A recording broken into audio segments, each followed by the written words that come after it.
Now you're listening to wrestling news that matters, from people you want to hear it from, deep from within the confines of the internet. Covering WWE like no one else, and covering TNA because no one else will. You are listening to the best in the world, Ring Rust Radio!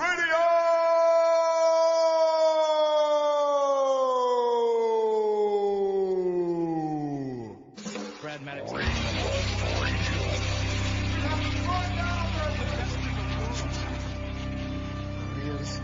I got 141 and 2/3 chance of winning.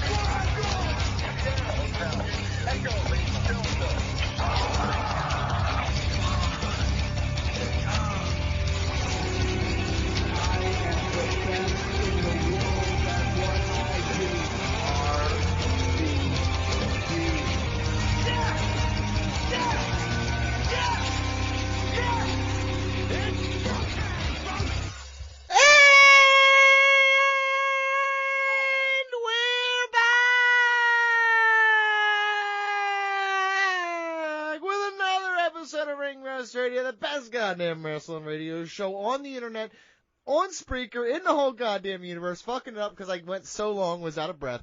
I'm your host, most Donald Wood, looking fine. That's the longest you ever lasted. Baby! Yeah, my cardio is great since I was been fasting, baby. I'm like a new man. Mike, cut the drinking almost to nothing. The only time I drink is up the mountains, and I was hanging with my mom. How many times have we heard this? A lot. Listen, I've battled alcoholism, probably will battle it my whole life. But listen, I'm candid. I'm warts and all. You know what I mean? Alcohol wins it's some. all warts. All warts. I am like the witch from fucking Looney Tunes. You're like the guy whose cabin they go to in Harold and Kumar. Hell yeah, dude. Who wants first reach around? The best part of that movie is when they're talking shit and he's like, he's right here, and he's like, he can't hear me. Look at his fucking ears. And at the end, he just goes, I heard everything you said. I love that shit. It's a great movie. Oh, I love Such a good movie. Yeah. Well, much better than this show, Ring Rust Radio. Brandon Galvin, Mike Carey, Donald Wood. We are mid as fuck. But we have a schedule to talk about. So, BJ? Oh, yeah. We're going to review Backlash. Ooh, You see that video it wasn't going around? good. Spoiler alert, it wasn't good. It was good. Did you say it was really good? I didn't say really good. I said it was good.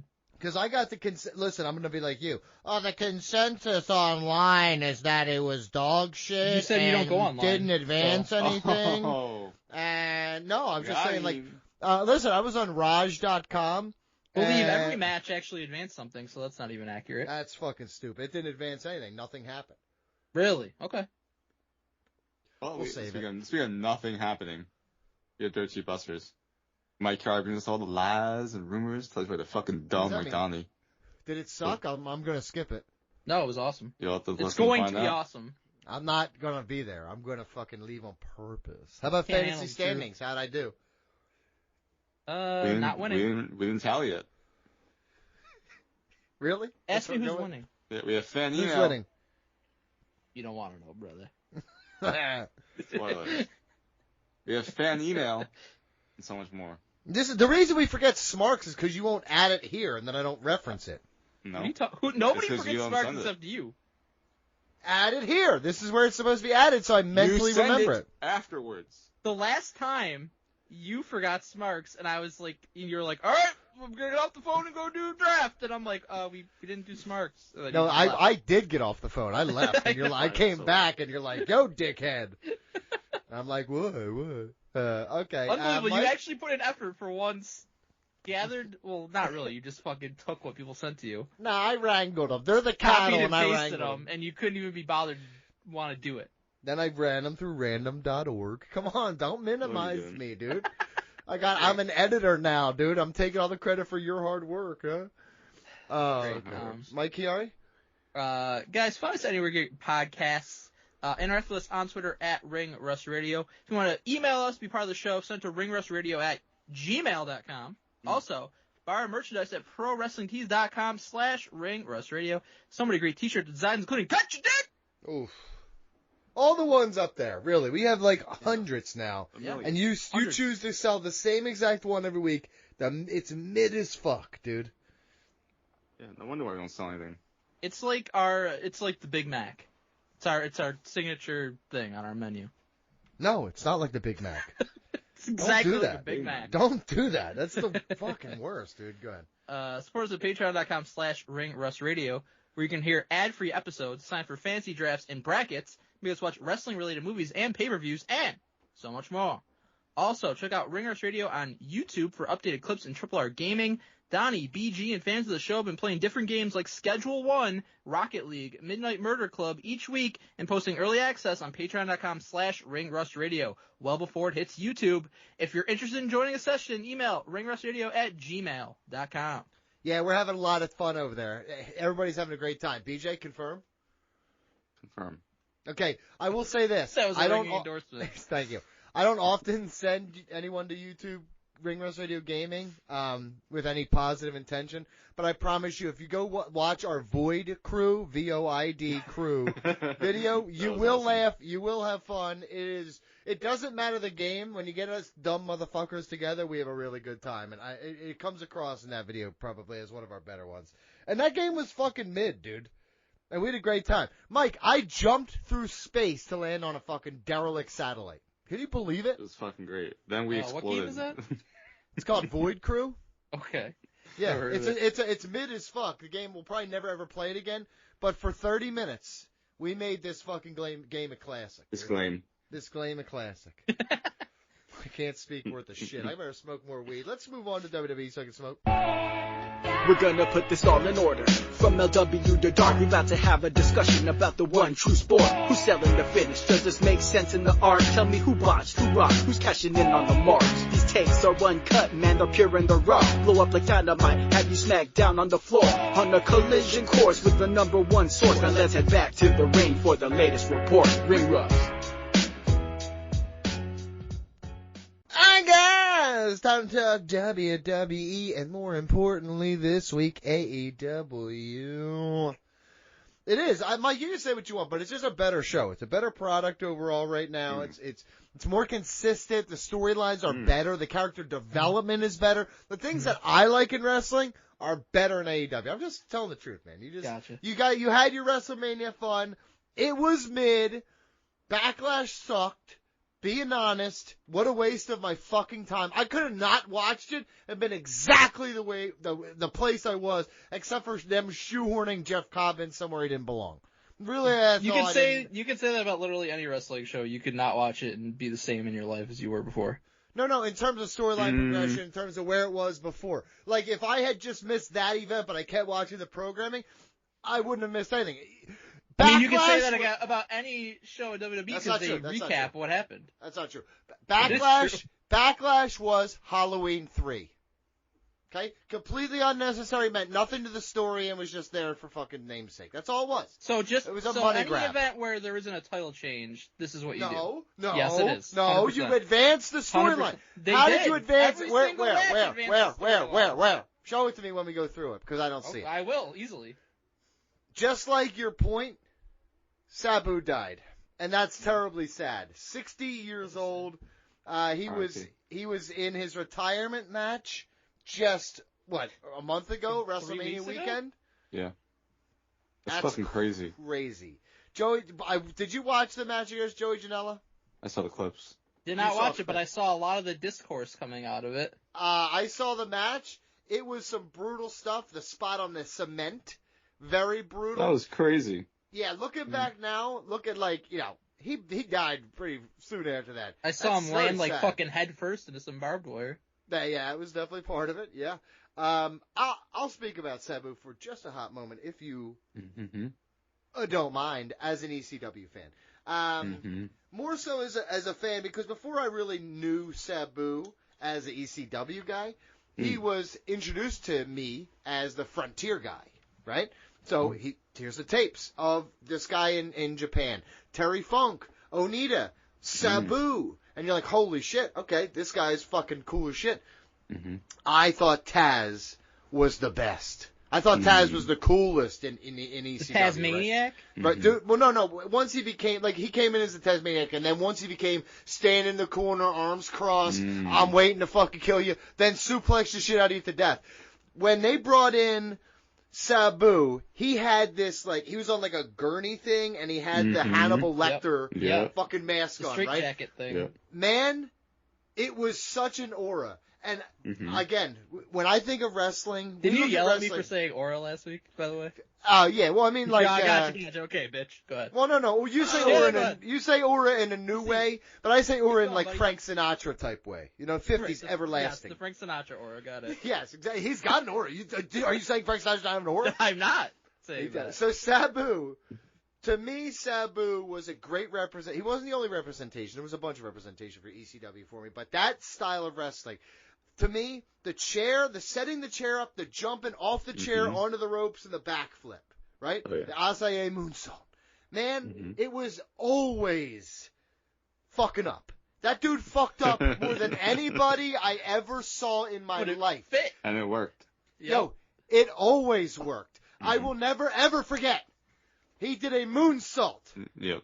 Off the thing onto somebody who was on a stretcher, off the ring onto somebody who's on a stretcher on the outside, and he hit both his shins on the top of the guardrail, which sounded like two aluminum bats. It was like, donk! And he just goes, ooh! Right? Terry Funk, he jumps into the corner, does his chair thing into the corner, catches under where your mother used to grab you when you were bad under your arm, and fucking rips it until he's gushing blood. Swinging DDTs on chairs from Terry Funk while wrapping himself up. The dude was certifiably insane. He fought John Cena, too. Certifiably insane. Remember that? WWECW. That was a great match. He praised John Cena after that match. Well, because he let Sabu be in the ring. That's a wonderful thing for Sabu. He also stole RVD's title reign. But I will say this. He sure did. That was terrible. And a little bit of blood, a little bit of shit on the curtains is nothing big, right? A little bit of blood, a little bit of shit. So here's the honest thing about Sabu to me. Sabu is a perfect representation of ECW in the late 90s. He was too far out of line. He was too much for TV. He was too rough around the edges. He was an outsider.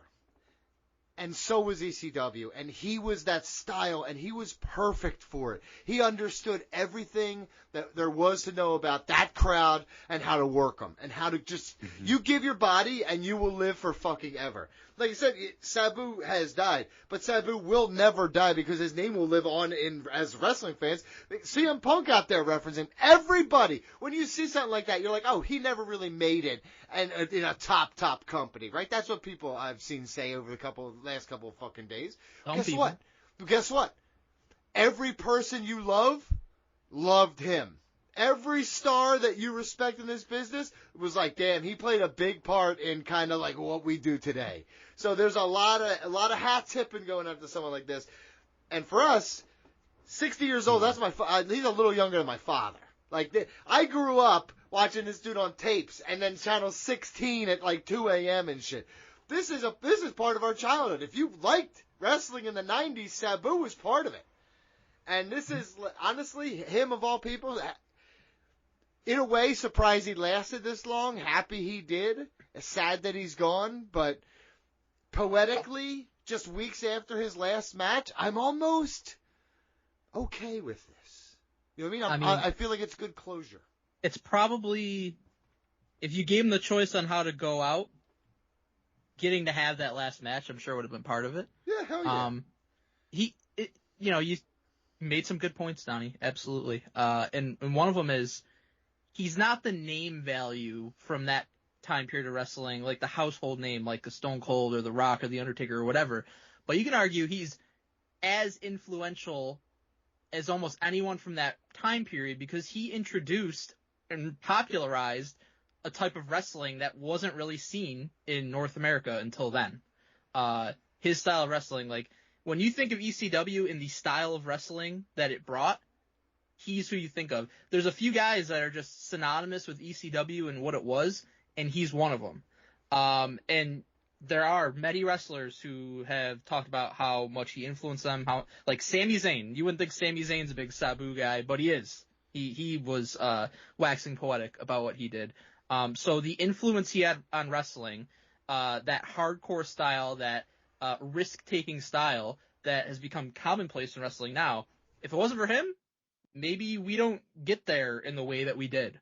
For me personally, I was introduced to Sabu not by seeing him on TV, but by having like the Pro Wrestling Illustrateds in the magazines when I was a kid. So I started watching wrestling in like 95, and I would get those, and you'd have like the top 10 lists in the back for like each promotion, and you'd see who was in there. You'd read kind of through the articles and stuff, and I was seeing stuff about Sabu, and that's how I first learned about him.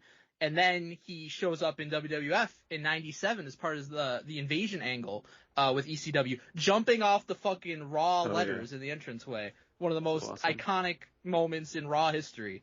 The fact that he could even pull that off was unbelievable.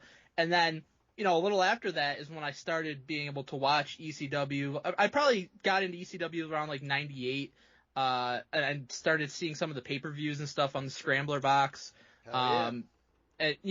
Before, and then it ended up going to TNN at the end, and it wasn't as good, but I was still watching it. Let me say something. That's when I was able to This watch. is not the time and place for that, but the TNN ECW, Steve Corino and all that shit, I really like that too.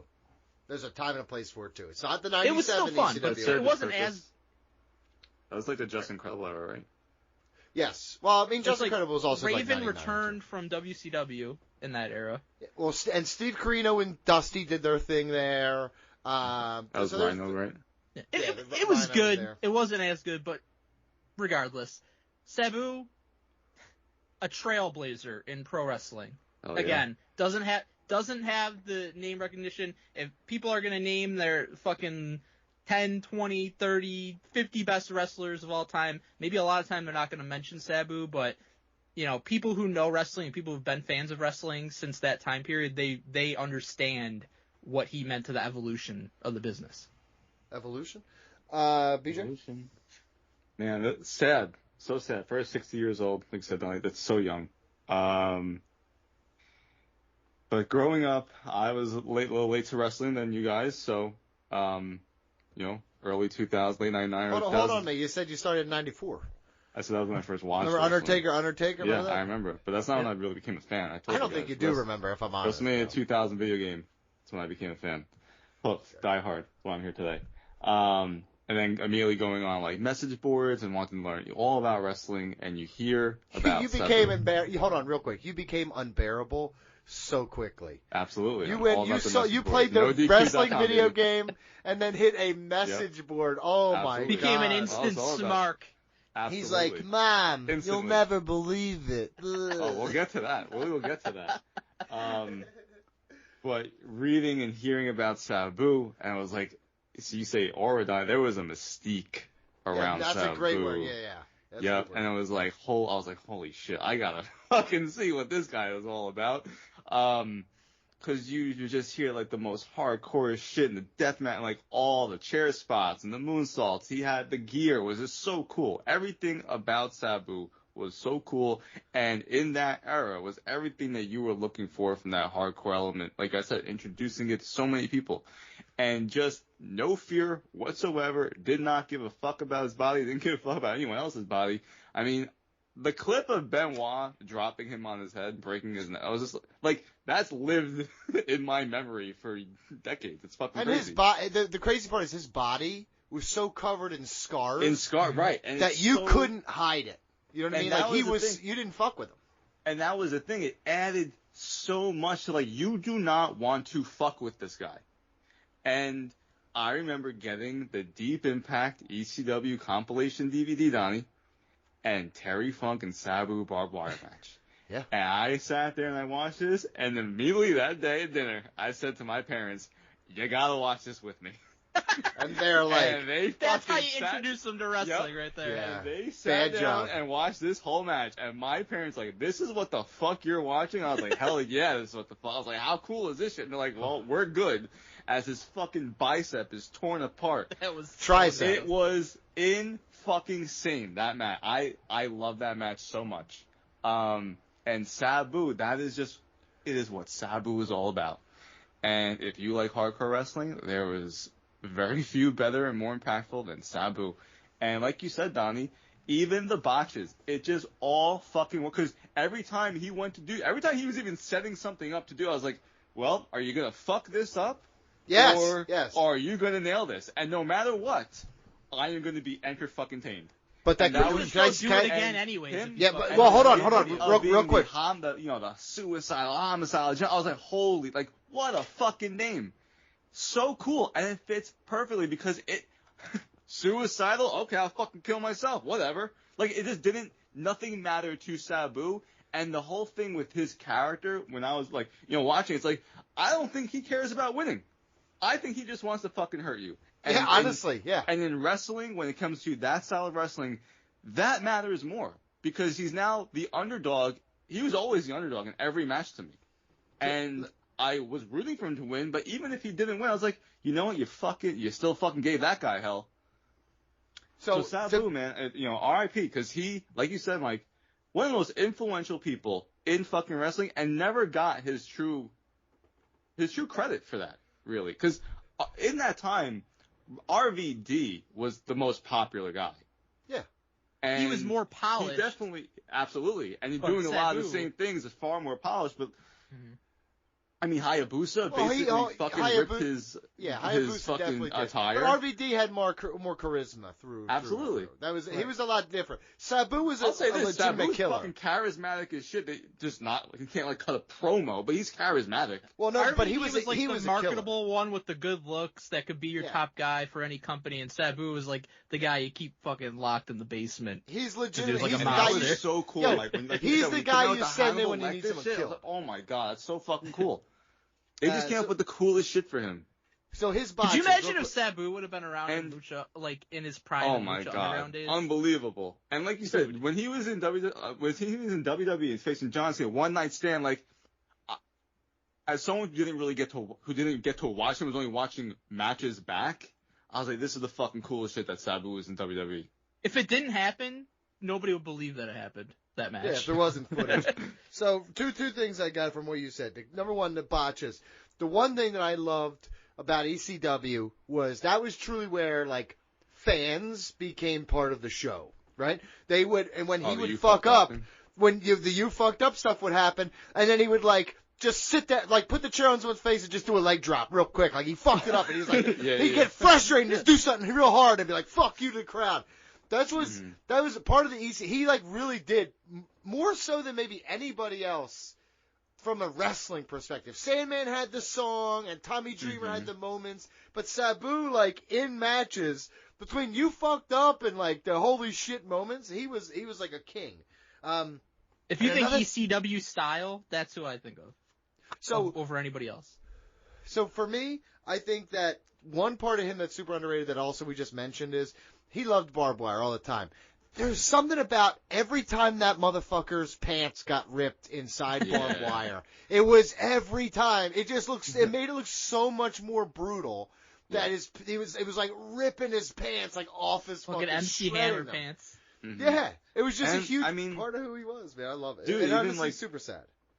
With Bill Alfonso and just getting hyped up, and he points to the fucking. It's like everything was just so cool. We'll move on now, but I got one quick story before we go on. Extreme Rising. Do you remember that? Remember when I went to see that? Like, it Yes, was Raven ate your Shane, pizza. Raven ate my pizza. Shane Douglas. There was the first one, and then there was the second one. PJ It's like Polanco 2012. was Triple like, H was there. yes, and then Just Incredible was passed out in the pisser. So the third one, we all have tickets for it. Yada yada yada. It gets canceled, right? A friend of mine, guy that I know, he was like had paid for meet and greet tickets and was having trouble getting a refund. Reached out to several people saying, like, what the fuck is going on, right? Was getting nowhere with it. Sabu, that same weekend, is like, okay, I don't have a booking here now. I'm going to go to this other place in Jersey. Pretty close, right? So dude reached out to Sabu online and said, hey, are you going to be at this thing? Like, I had fucking tickets to meet you here. Like, and I was going to bring my kid, but like, if you're there, I'd like to meet you. Like, he wasn't offering meet and greets or anything like that. Dude said, hey, Sabu said, find me. Tickets are on me.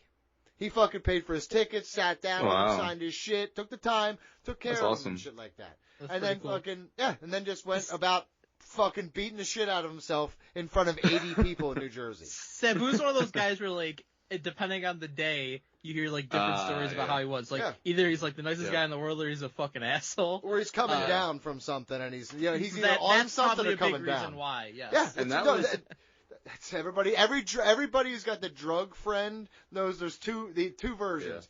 Yeah. He's high, or he's coming down from being high and looking to get high. And that was the thing when after ECW, when everyone's like kind of looking for work almost, and it's just these indies, and WWE is up top. And it was like, is Sabu ever going to go to WWE? And it was always all these stories of like, well, difficult to work with, or his style is not going to match in WWE, or all the fucking drugs, the programming, like all the advertisements, the sponsors, they're not going to want Sabu on. And then he fucking finally showed up. Cool as fucking shit. I think he was only around for like a year, but it's cool that he got to have because like a guy like New Jack never got that. It's cool that Sabu got that. He got to have that. I don't think it's fair to compare them though. Got to have be at WrestleMania. Yeah. So it's cool that he got that. Sabu is a far better wrestler. Like he actually had wrestling merit. But they had a lot of similar kind of perceptions. At the end, they were hardcore specialists by the end. But I mean, New Jack was just simply slicing your head open. Yeah.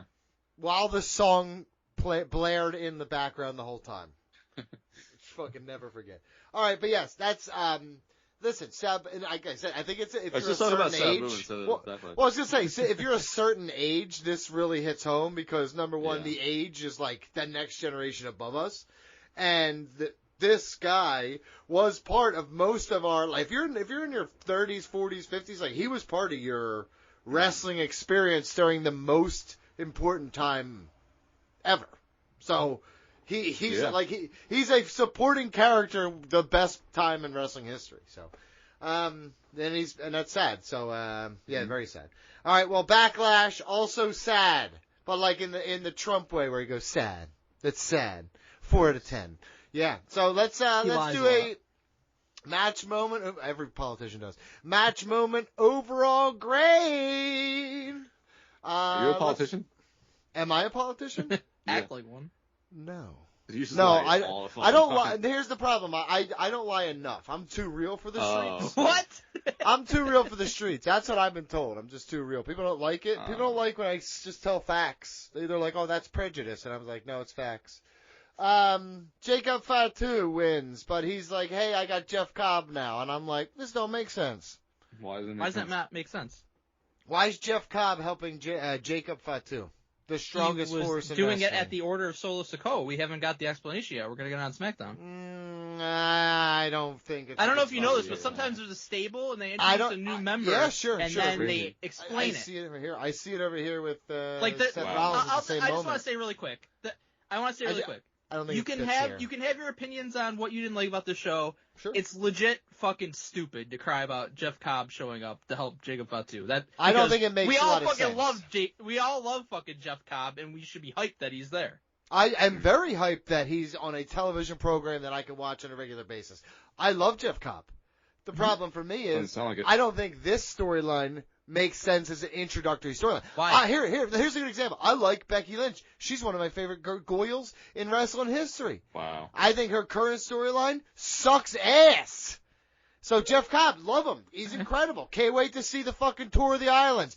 This sucks. This was not a good introduction. I think it makes Jacob Fatu look like an afterthought. I think is Jeff Cobb going to fight Jacob Fatu? Is Solo Sikoa turning on Jacob Fatu? Maybe. That's a storyline.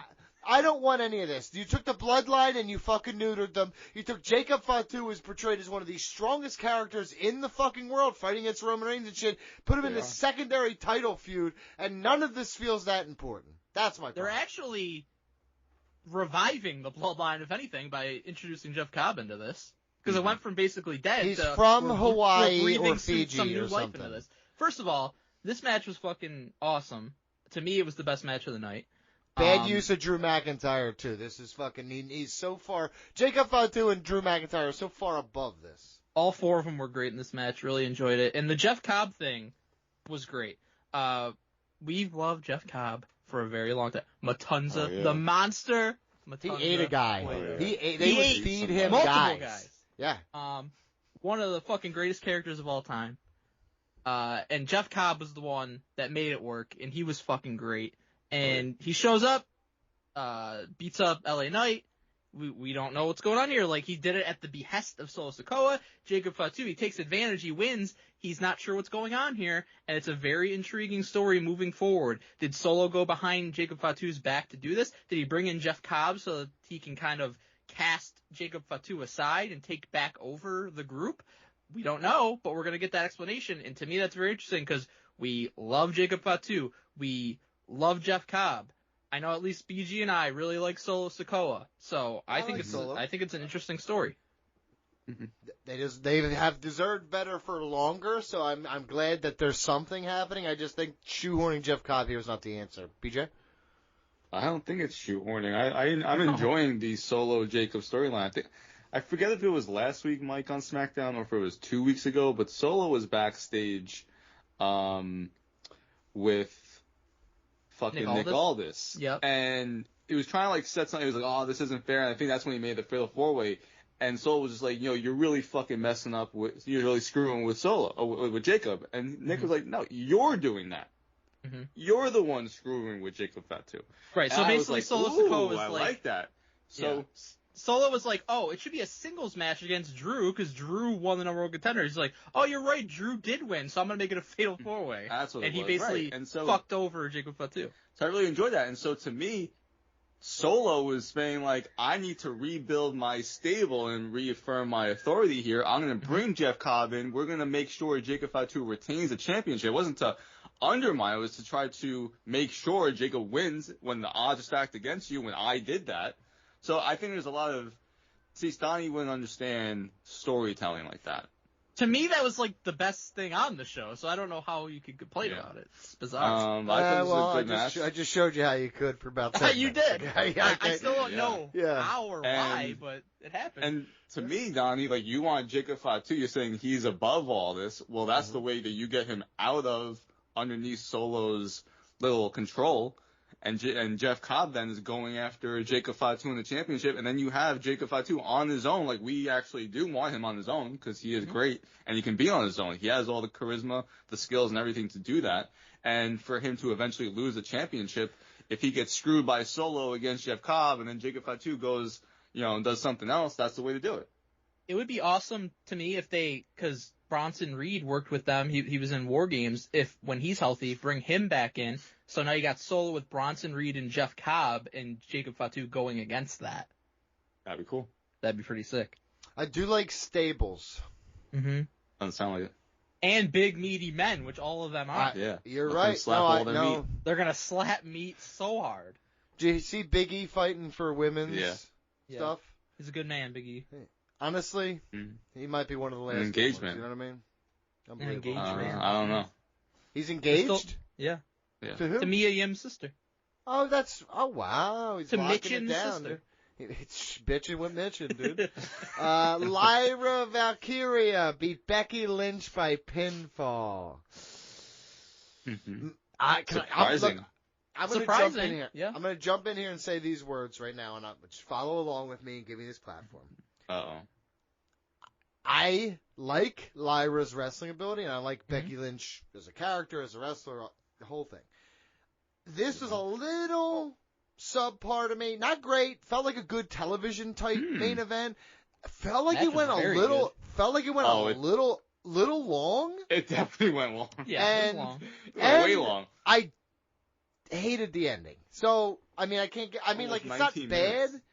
Right, so if this was a Raw main event, I would have been like, okay, pretty damn good main event for Raw. Well, in this position on this card, with her beating Becky right after all the come in the back stuff and fucking turning heel stuff. The come in the back stuff? What? Come in the back stuff. Yeah. Right, I just feel like it wasn't good. Match was definitely fine. good. Match was fine in a vacuum, but I don't like it at all looking overall. Here's my stance on it. Going in, I think we all thought Becky would win, correct? Yeah. Yes, so it was rightfully so, because that's what the storyline said. Well, no, not necessarily. We all would have been happy. Came back, turned heel on her, dude. We certainly would have been happy if Becky would have won. Yeah. I would have been fine with that decision. But based on the follow-up, I think it's fine what we got, because Lyra won, but it's like, oh, she kind of, Becky slipped on a banana peel, got caught in a little roll-up, And then she she's the heel. And then she immediately beat the fuck out of Lyra. And then she talks shit about Lyra on Raw. So we're obviously getting a rematch. And, okay, Becky could go in and she could have her first match against Lyra and beat her right away, and that's fine. Or you get Lyra a huge win against Becky to start, so that raises her stock, and then when Becky does beat her, which is probably in their next match, then it's a bigger win for Becky, arguably. So I think it's fine. I thought the match was very good. Yes, it was a little bit long, but I don't have a problem with the match or how it went, especially if the goal here is still for Becky to win the title. Mm-hmm. BJ, poop match? Thoughts? I would not say it was a poop match. It definitely went at least 5 minutes too long, as far as I'm concerned. It was a good match. I do agree with Donnie's overall sentiment, not just about this match, but for the first 4 matches on this card of, like, this is a Raw or SmackDown just main event. And I was very surprised that Becky lost and clean, but in hindsight, with the after-match fucking arm breaking, essentially, right? And then the promo, I do feel like it's not what I expected in Becky coming back. Not at all. I think it's a fine storyline of her. You were gone for essentially a year. You really the only match you've won is because there was a tag team and it was by surprise, essentially. And so it's like, have you lost a step? Do you have to kick it up a notch in your heel gimmick to be able to, almost like what John Cena's doing, of like, I need to get the upper hand somehow, and however I have to do it, I will do it. I always enjoy those storylines, and so I'm going to break this girl's arm if that's what I have to do. So I'm okay with the aftermath of it. It was just very surprising. I did not expect it, and there's nothing wrong about that. And so, like Mike said, though, you give Lyra a big win. If she just lost to Becky, you'd be like, all right, you're a fucking afterthought. But her winning, okay. She is an afterthought. I do agree she is an afterthought. I think about it. I don't care if she won. She's going to lose the next time, and then she's going to be an afterthought after that one. Not necessarily, because they. Oh, yes, she will. She's an afterthought now with the championship. They've been pushing her like crazy since she got called up. So that's fine, but that doesn't make her good. She's very good in the ring, but she does not have the personality. But they love her, and they have pushed her in a big way, and there's no denying that. Oh, no one said. Obviously, she's getting pushed. It ain't working, is what I'm saying. You can push someone to the fucking moon. No one gives a shit. I don't know if that's I agree with Donnie on that. I don't think she has the on promo or really the charisma in the ring to really stand out. When she comes out, the crowd goes meh. Yeah. That's not we really saw true. firsthand. I mean, if you actually watch, all right. I'm not the hugest Lyra fan, but did you say hugest? She has been getting a reaction. It's not a, did you say I'm not the hugest Lyra? You're not the hugest? Not the hugest Lyra fan. Like, you know what would have been great? How is that idiot? Julia would have been a great person for this spot.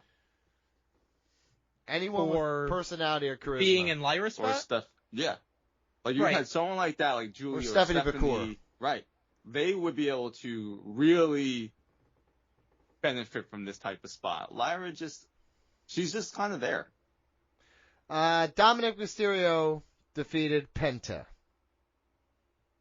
Mike? Yeah. I thought it was an entertaining match. I think this one above maybe all the others was definitely like a Raw type of match. Yeah. Absolutely. Mm-hmm. Dominic, I am proven more and more right about this guy every single time. He turned in a great performance. He could do way more than people thought that he could do in the ring. Donnie thought Hook was better than this guy. Hey, Hook is better. No, he's not. He is far superior, yeah.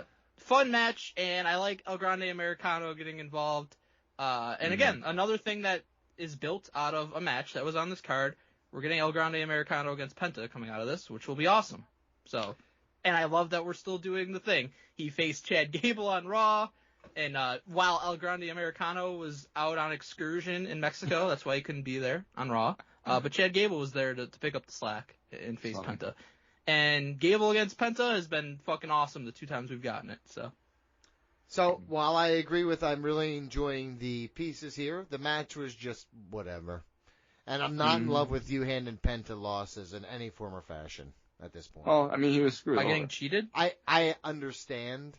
I really do. I just don't want to be hanging losses on you guys. Yeah, you're right. But I think mean, everybody should win every match. No, listen.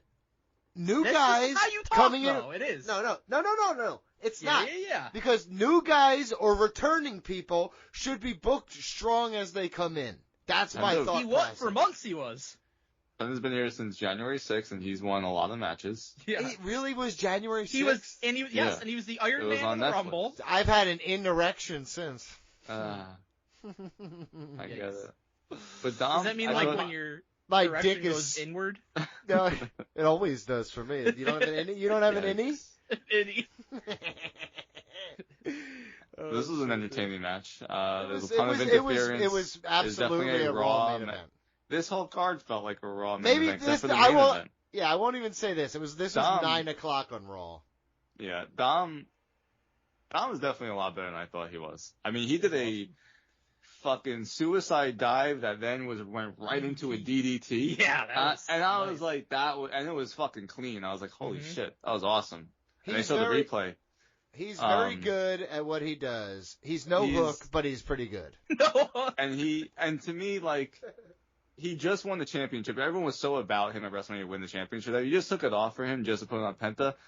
I think you might get a little backlash on that. So I think this actually was beneficial for everyone. And you still have this kind of, there's something with obviously Dom and Finn Balor that eventually someone's going to turn on the other. You hear what Liv said? Like, hear what Liv said? I don't care what the fucking Liv Did you said. hear what Liv said? What did Liv They're, say? they're like, do you guys have like, you're fucking on screen, so like, is there any kind of chemistry there? And she's like, I'm not going to deny it, but yeah, there is. And Oh, I she's saw like, that. That's a fake quote, brother. That's a fake quote. Is that for real? Yeah, that's. I get fooled all the time. I I'm know so you glad do. I don't That's 'cause cover you're George, so shit. online. George sent us a fake quote earlier. Yeah. Guys, read literacy. Dude, listen, Yeah, let me tell you Donnie. something. They I fuck. guess you're online more than we thought. They fuck, dude. Honestly, He's married. He's married, yeah. Oh, that stopped everyone Yeah, I'm previously. just saying. Holy shit! I remember all Dominic the people. he's a great person. He wouldn't do that. Yeah, it's open. He's tearing through the whole roster, Wow. dude. Crazy. Who's the girl with Liv? Raquel Rodriguez. Raquel. Carlito's trying to get at that. Yeah, he Did sure you, is. did you see on Raw? He's like, hey, since Liv's not around, maybe you want to hang out later. You can put it on your credit card. I promise I'll pay you back. Carlito's doing That's since funny. he came back. It's been hit or miss, but every time he's on screen doing something, he's got the New Day philosophy where it's like I'm gonna make a LOL. I'm gonna do something to where my 5 seconds you remember. And how about Xavier Woods and Killer It's so Cross? funny that He's just like a funny lackey. He's like R-Truth at this Right. point. Yeah. It's just so funny that they brought him back because he got such a reaction at back, and it's just like he doesn't really do anything except for like 5 seconds to show he is very Right. fucking funny. Yeah. But it's worth it. Like I said, that's Like a he doesn't, supporting like he character. barely ever wrestles, so it's just Mhm. like he just all right, just fucking. To be show honest, up. I really don't want to see him wrestle, so I'm fine. I Yeah, just let him agree, but take it's just- bumps. I He's agree, the but it's heel just that should funny. be taking bumps instead of Dominic and shit. Like Well, you him save and the big JD bumps. take the bumps. Yeah, that's what I said. Like Yeah. with this, listen. And you said Dom losing the title, where you don't think the crowd would react well. Listen, if I know one thing about this poor guy, he is. They love hating him. Him losing the title would But get a he- huge reaction. Then he could win it back the next day, get a positive reaction, Why? You and want then him to win it? lose it Wait, the he next Wanna day. lose and- it to, he's probably going to lose it to Finn at like SummerSlam. You or just something. said you I'm want just- him to lose the penta and then him fucking No, win I it didn't back say that's on what the- I want. I didn't say that's You what I just want at said. all. I just said You did the- say how that. I'm saying how the crowd literally would just said react that. to him. I said how the crowd would react. And to him. I'm saying the crowd at would give one- you I'm just saying positive 3 on weeks both after sides. WrestleMania. We were talking about this match. Oh God, shut your ass up. What? You're a fucking idiot. So let's go into Gunther and Pat McAfee. I This- start this one. Sure. This is a 14-minute match of Gunther, one of the most dominant wrestlers of this era, against a commentator, who I understand was a pro Former player. football player. I get okay? it. He was a fucking punter. But He was just a punter. You're right about that. it's like, this is Gunther, of all people. Mhm. To me, what I wanted from this match was an uncomfortable beatdown. I wanted Brock Destruction. Lesnar fucking someone up, that then they get a couple of cheap shots. He does like a fucking moonsault or whatever his high fly spot he wants to do on Gunther to get a fucking cheap 2 count. And then Gunther goes back to fucking him up, and it's uncomfortable, and Michael Cole has to sit there at fucking ringside crying his eyes out. That's the 'Cause worst he's- part of this fucking match is Michael Cole getting involved. This is not what I want as a fan, and it's not like, oh, you expected something different and now you're like, no, it's what should have fucking happened. Because this is 14 minutes of Pat McAfee against Gunther. Way too long for what this should be, especially for the type of match that they put out. If this is a 14-minute fucking beatdown like Brock Lesnar and John Cena at SummerSlam, okay, fine. And then the sleeper hold, fucking Gunther tapped out immediately at WrestleMania. I don't want Pat McAfee needing to fucking sit there with his arm flailing. No. You fucking tap your ass out immediately, just like Gunther had to do at WrestleMania. I didn't care for this. This was not the way to put Gunther over. And we had that conversation last week. We were not on board with this, me and Donnie. And the whole thing was about getting Gunther back on track. And to me, they did not accomplish that. I mostly agree. Hold on, Mike. Okay. I'm gonna say one thing real quick. BJ, stand up, buddy. Stand up in your studio apartment. Look at that crack on the wall. I agree, brother. For the first time in history, you and I on the same fucking page, my friend. I agree. This was dog shit. It was dog shit leading in. Never should have happened. Dog shit at Backlash. So if I'm reading correctly, boop, this pay-per-view's mid as fuck. Mike? I mostly agree with the points BG made. I think that, again, I didn't have as big a problem with doing the matches you guys had, but this is not how I would have booked it. This was my fear.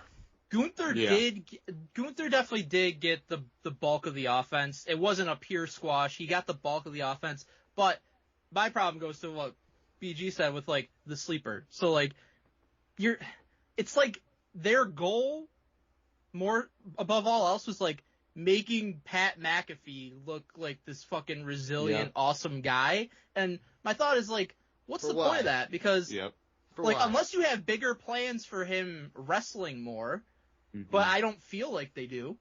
He did talk to Steph McMahon about how he's like, I'm a fucking wrestler at heart or whatever dumb shit. Yeah, and I thought, honestly, that this was going to be how you write. First, I thought this was a few weeks ago, that's how you're going to write him off. Then I was like, okay, the match is how you write him off. No, he's fucking there on the Pat McAfee show. Right. My chest is bruised, and he's there on fucking commentary. I was like, what? Yeah, I don't understand why, like, the focus primarily was, like, making him look good and then, like, getting the seal of approval from Gunther. Again, unless there's grand plans for him to be a full-time wrestler, but given that he's Raw announcer, I don't think that's the case. So I really to me, I don't understand what the logic was in that. No, there was none. It was dumb as fuck, and I hate it. Let's move on. John Cena and Randall Orton. Okay. Okay. Actually, you know what? BJ, you got a hot start last time. It saved me a lot of talking. Let me hear what you got to say about John Cena and Randall. Well, you're not going to like what he has to say, probably. I'm probably not going to save you some talking. You're probably it was a joke. It was a sarcastic point, buddy. Well, thank you. I did feel like this had a big fight feel to it. The last time we're going to see John Cena and Randy Orton, whatever you want to say about them and their careers, they are big stars for WWE. They are very important to WWE's legacy. So this did feel to me like a big match. The crowd in St. Louis, crowd was fucking hot. As you expect, crowd was great for this. I thought this was a lot better than I anticipated it would be.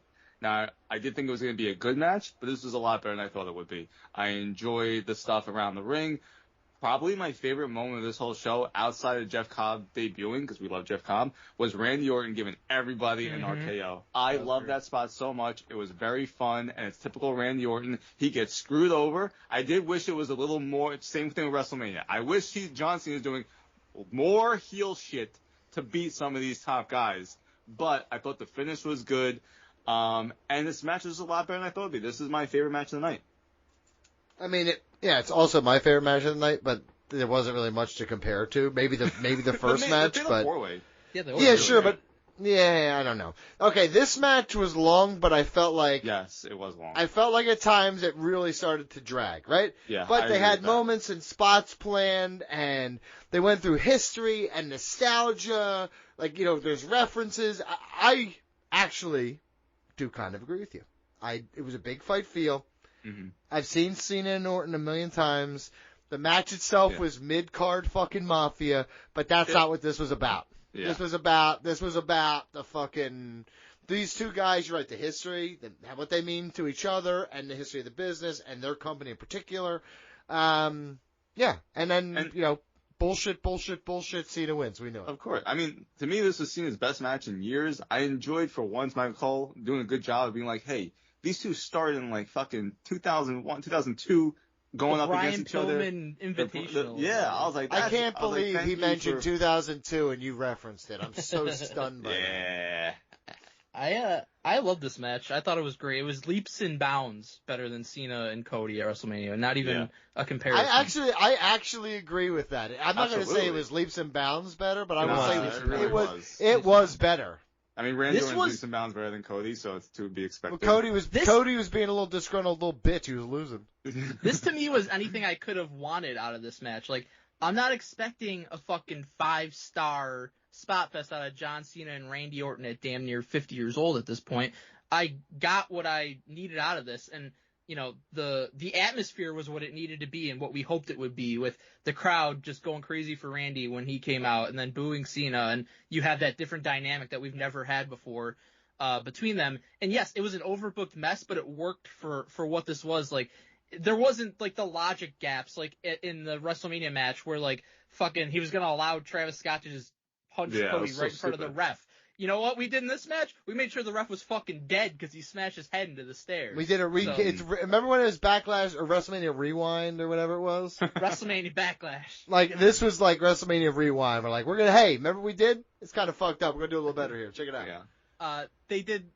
They did a table spot, and I think that the announce table was not supposed to break, and you could see them like talking to each other afterwards, and they're like calling audible, and Randy's like, oh, let's get a regular table and do the fucking spot onto that. So they did that. That was great. As BG mentioned, Randy RKOing like 50 people. And then, what I really loved, R-Truth coming in to stop Randy Orton. They've been teasing this for weeks, with R-Truth being the one guy who still like kind of believed in John Cena because that was his childhood hero. And we've been getting little segments on SmackDown.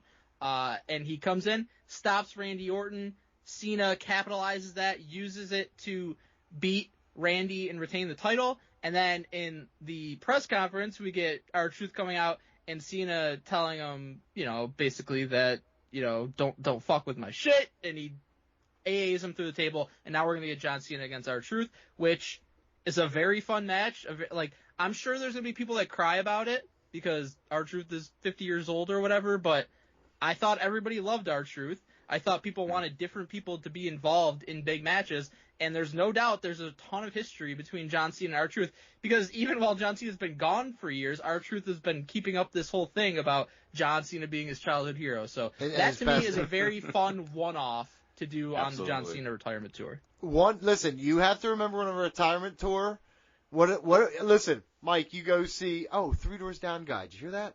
Yeah, I'm glad I got to see him. That's wild, man. That's super sad. I know you were, as soon as I saw that, I was like, that's sad for him. My second thought was devastating. Mike's probably really sad. Dude, he sounded like great too when I saw him. I know. Cancer's a son of a bitch, dude. That's what I'm saying. It's coming for all of us.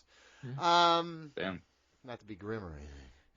It's coming for all of us. Now I forgot what I was going to say now. You made me lose my track. You were going to say that when you go to see a retirement tour. concert, you want to see him play the hits. You want to see it? Thank you for knowing where I was going. Yes, you want to see. They're gonna. Well, not even you want to. That's what they're gonna do. Right. He's gonna play the hits. He's gonna wrap up all the loose ends. Yeah. You'll get some interactions you never thought you'd have, but you're also gonna get. It's also John Cena saying, "This is what I want to do." And one thing of all this that we're not talking about that makes me the most excited is that we get a chance for like R-Truth to have a moment. Now. Yeah. We love R-Truth. We've always loved R-Truth. Absolutely. Mike, BJ, TNA, that's right? True. Come on. 2002, baby. Fucking K-Quick, brother. That's where I was. 2001. So from the bottom of my heart, the idea here is like I'd love for R-Truth, still in incredible shape, fucking funny as shit, always has been. He became funny as fuck in WWE for like over a decade now. And did you see the presser? Yes, I did. I watched him get fucking AA'd through the shit out of the fucking table, which is great. Again, set me up for a one-off match. Set me up for a really fun moment. Let him have it. And it's not going to be a pay-per-view. It's probably going to be Saturday night's main event. It's probably going to be Saturday night's main event. Yeah, that's where it belongs. Yeah, even if it's SmackDown, that's fine too. Like, putting R-Truth being the main event, like going for a title shot, that'd be so fucking cool. And you can also set up the next feud through that. Absolutely. Have somebody come out because they're like, you're not going to fucking do this to R-Truth. You're a piece of shit for this. Yeah, I mean, it could be Jimmy Uso, who's been going backstage with R-Truth every week. Don't do that. Don't do that. I mean, they had that whole thing. He's busy getting One of John stomped Cena's on. greatest rivals, and he's best buddies with R-Truth. I will say this. I will allow it to be The Miz if the actual wrestler is Carmelo Hayes. No, if they run back the Miz and Maurice skits of John Cena and Nikki Bella. Remember they got married right in front of us? I Yeah, walked you out. applauded. I walked the fuck out, and I was like, You "See got ya, closer to the loser." ring. We had to You see walked 2 away. fucking engagements in one night. It was awful, dude. BG was the only one who popped for both of them. I popped for both. Oh my god, dude! That's why I saved you guys from those Irish people. Then you ran Yeah, that was really scary how they were so drunk they could have just fallen over. Yeah, it would have fucked you up on the way down, though. Nah, they were going the other way. Timber! He goes to swing, and the momentum of pulling his arm back fucking just takes him backwards. That's absolutely what would have happened. By the way. Dude, let me tell you something. They were Irish. They know how to be drunk. They'll definitely get a couple punches in before they fall. So, okay, listen. Did you talk, anybody else? Did I miss anything? Mike, did you have a chance to speak?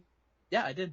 Okay, good. Yeah, it's whatever. It wasn't as good as I had hoped it was, but it was better than I thought it would be. Does that make sense? Probably not. the match or the pay-per-view? The match itself with Cena and Orton. I thought the match would be a little bit better in terms of in-ring. It wasn't. It was more about the moments and stuff like that, which, okay, I'm fine with that. I really am. Yeah. Especially in this retirement tour. Because here, again, and I would suggest this to anybody who disagrees with, like, the whole Cena retirement thing. I think it's been handled really poorly in a lot of ways. But in other ways, we are really watching the end of an era. Like, that's said a lot in, like, it's cliche. But John Cena won't come back. He is kind of a man of honor in that sense. If he comes back, it'll be a one-off thing in like 5 years. But this is his retirement tour. I don't think he's wrestling yet. He'll come back and do appearances, but I don't think he's wrestling. He said that already. Listen, everything changes in 5 years. Shawn Michaels will eventually wrestle for $5 million or whatever. But Shawn Michaels wasn't making $20 million doing movies. All I'm saying is I'm never closing the door in wrestling. Never say never in wrestling. I've learned that. Well, that's John Cena's whole thing. That's his whole. That's actually his whole story. I know, but here's the deal. This was what it needed to be for this moment. And if you're, listen, I hate John Cena as a wrestler. I don't like it, and as a person, he's probably a piece of shit too. But he wanted to kill a dog. If you recall. It's still momentous what's happening. So you'd be fool not to sit back and at least enjoy. Yeah, just enjoy it. It's like Derek Jeter. When Derek Jeter was doing the whole thing where he was like going for hits or whatever he was doing at the end. Like it was. I hate. It was a year-long retirement tour. Yeah, but I hate Derek Jeter, and he's a total piece of shit. And I kicked him right in his dick when I saw him in Miami. This is a wax statue, by the way. Kicked his dick. Favorite, but guess what? It was flat down there. He's like a Barbie can. Favorite match, favorite moment overall. Great, Mike. I really like both the opener and the main event, but the more we talk about the main event, that's the match I had the most fun watching, so I'd go with that. Favorite moment was Jeff Cobb's debut. We love fucking Jeff Cobb. Overall grade, I'm giving it a 7 out of 10. It was a solid pay-per-view, wasn't a world beater, but 7 out of 10? Yeah, I thought all 5 matches were at least good, and well, the Gunther Pat McAfee wasn't the greatest. The rest I thought were very good, and as I said to Donnie, everything was setting up something for the future, even though he said that it didn't. I did. So, BJ, match moment overall grade. Favorite match was the main event, easily. Favorite moment, Jeff Cobb's debut was great, but I actually really enjoyed that Randy Orton spot, him RKOing everybody that came out. I love that. That was probably my most memorable spot of the whole night. Overall grade, watching it live, there's just too many commercials. There's a lot of shit in between. 2.5 hours. It is only 2.5 hours. There's a plus. It's a fine show, but it's like a 5.5, maybe a 6. Like, everything is good, I like but it's just that. like... That's honesty. I hear honesty happening. 5.5 is what your gut said, and honestly, too high. Favorite match is the main event. Favorite moment was Becky Lynch trying to break arms. I'd like this. Yeah. If Becky Lynch becomes Lucha Penta, if she becomes Lucha Penta, where she's just like doing all that creepy hand shit all the time, when like doing Zero Miedo, like fucking doing that shit to people, you know what I mean? Like walking like Pena. She hits that move, starts doing that shit, and then she goes after Vampiro with fucking barbed wire or in fucking light tubes. And if I can't see it at Buffalo Wild Wings, I'm gonna lose my mind. We called Vampiro as the master, by the way. Dude, we were so on that show. Mhm. Dude, there was a time where like we were just predicting every single week of it. It was coming easy to us. You know what? That was our greatest moment in Ring Rust Radio history was that Lucha run. That we were happy. We were so happy. We were happy with each other, with our wrestling. Whew. Bring that shit back. Find a way. It was a time. No, because they'll ruin it. Because by the season 4, it wasn't as good, man. Season 4 was definitely. You can't not as good. recapture. Yeah, you can't that was the recapture. worst. But they can. Like, They can recapture. They could do it. I don't know, man. As long as you got Like- Dario, you can make it happen. Well, no, I There's think like 20 people from Lucha and WWE right now. I It's know. fucking Yeah, great. and they're all old. Everybody's telling me, oh, they're going young. It's all old, dude. Everybody's 40 fucking years old, 50 years So old. what? You're fucking Whatever. Who the fuck cares? Cheers. I don't like old people, dude. Sorry. Favorite overall grade? 3 out of 10. It's actually lower than 4 out of 10. 4 out of 10 is like, at this point, I think 4 out of 10 would be like, actually a 10 out of 10. You give it a 4 no, out of 4 10. out of 10 is probably what it actually is for most people, but me being honest, I had to take a point away for getting on to landing on 4 out of 10. You take away the gimmick, that's a 3 out of 10. Oh, it's a gimmick. It was a bad show for the Not a bad show. It was a bad show. It really was. In terms of pay-per-views, this was bad. So, Saturday night main event, Take Shape, Jey Uso and Logan. Oh, God, I threw up when I said that one. That's a doo-doo match. That'll be a good match. And then we get CM Punk and Sami Zayn versus Seth Rollins and Braun Breaker. Did you see the guy standing in the ring yesterday with the chairs? Yeah. So who's turning? I did see that. Who's turning? Mike and I are on the Sammy's- same page on this one. Yeah, Is it BG and I discussed this. Sami Zayn is absolutely turning. Yep. I agree, because somebody sent me, I think, or just sent it on the Facebook page. Yeah. It was like the Shield and then those three, Yeah. and I was like, ooh, and Zayn had the chair, ooh. Yeah. I mean, I said this when Jey Uso came out to when Sammy came out to celebrate with Jay after WrestleMania on Raw, and I was like, I thought he would just turn right there. So did I. Yep. I think it's going to be great, though, because you're going to get Roman coming back at some point, and you get Roman, Punk, and Jay, probably, against Sammy, Seth, and Braun. Mm-hmm. I like that. I Get like Seth to that. beat Seth beats Jay for the title. Mm-hmm. And then Dude, Roman imagine Roman Sammy- beats Seth. No, hold on. Imagine Sammy being the one to beat Jay for the title. Their That'd be cool, whole too. background the past several years. Like, that would be a huge fucking moment. I want Sammy to beat Jey Uso for the title, and that Honestly, same BG, night. I'm with you, Look, brother. That's what I prefer Yeah. at this point. he relinquishes it that same night and hands it over to Seth Rollins. New No, I champion. don't like that at all. So you have to go and fucking ruin it. Finger poke of Yeah, why do you doom. say? Why do takes you him have down, words? dude. Why do you say words? Why do you have hopes and dreams? If anything, I want, like, Roman Reigns against Sammy. Are you my wife?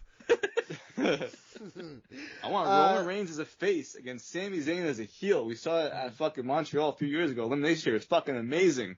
And the roles were reversed. Now it'll be Roman as a babyface against Sami Zayn, who just screwed over his fucking cousin, took the championship away.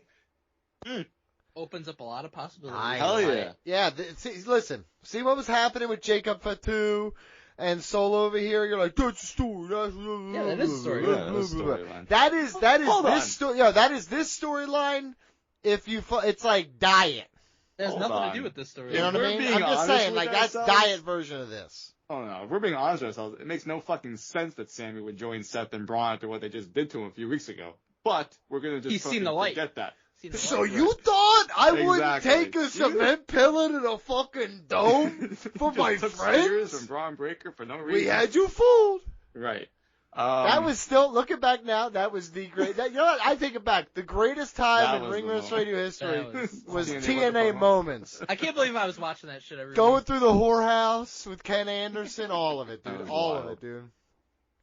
Whew, man. If I cared enough, I'd go back and listen. Like, I wish we could do a watch along with us talking Listen about along. it. A listen along? Us talking over talking? It's gotta Talking be about Creed, talking. though. Talking. Well, the I could work band? with that. No, not the band. Remember the lawyer? Lose He's today. I'm gonna need you to stand down. He's like, I could work with that. Of course, I know. I can sell that. Yeah, I can sell that. That's what it was. That dude was on one episode and he became history to us. No one else in the whole wide world remembers that guy. But we won't. We will always remember it. For years we haven't shut up about him. It's fucking wild as shit, dude. It really is. No one cares. NXT Battleground confirmed card. That's May 25th. Obafemi versus Miles Long. Stephanie Miles McCory and Born. Jordan Grace. I was beyond fucking shocked that Miles Born won that Yeah, battle. what the Yeah. fuck is going on It in was NXT? so I weird. don't know. And Joe Hendry versus Trick Williams for the TNA. I like World that. I actually That'll be watched fun. TNA last week. They've been doing a lot of crossover with Trick Oh, and here we go. Hendry. Here we go. It's better than AEW, actually. I mean, listen, I'm always a proponent of TNA, but can I tell you what TNA is now? Ohio Valley. That's all it is. That's all it is.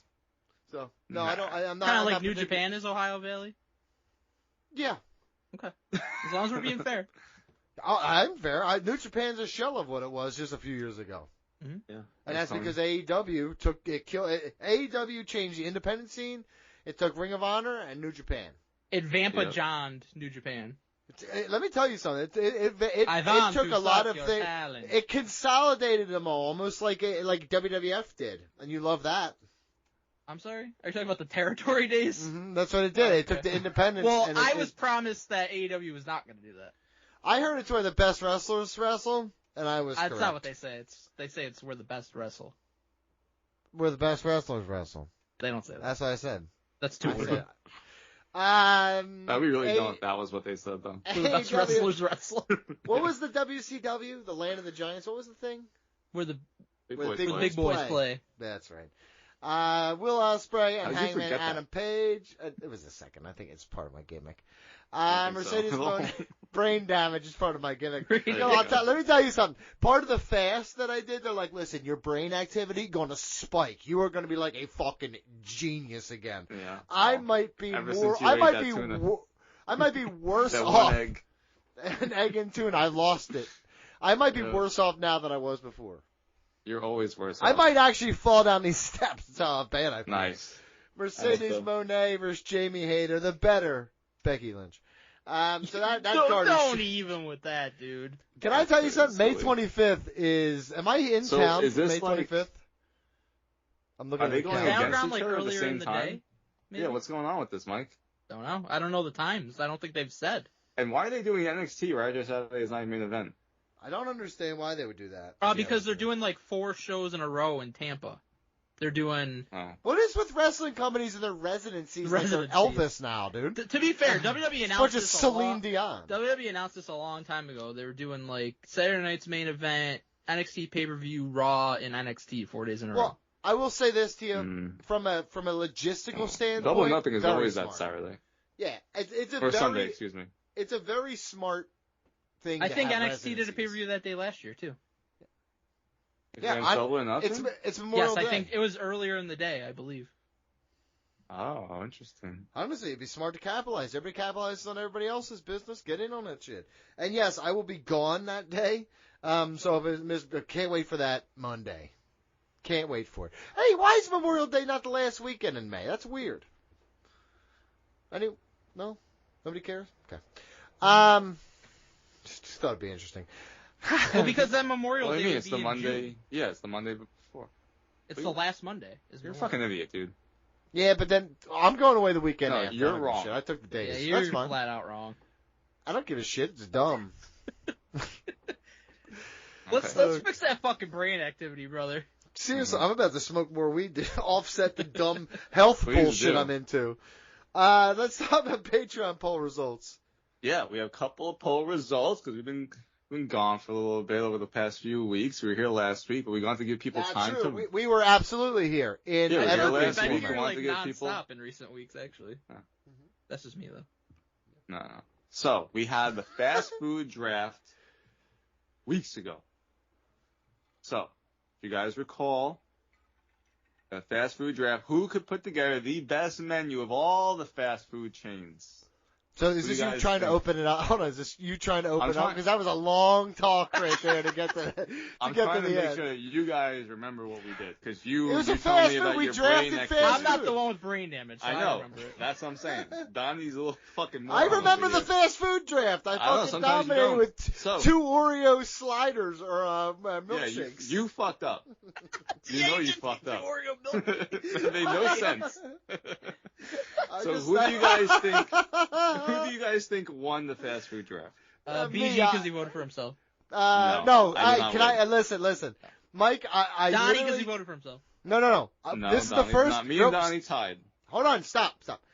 Mike, if you click that fast food results, it will take you to them. That's the first time in my life. First time in my life I ever clicked that. My whole life. I went over there to find out. BJ voted for himself, and it only got him to second place. Mike, you won, dude. I'm in third place. I won? Yeah. You're Mike in third won. place. And then Angel came in second. He's in the business, though. Yeah, that is but true. Angel just picked random shit.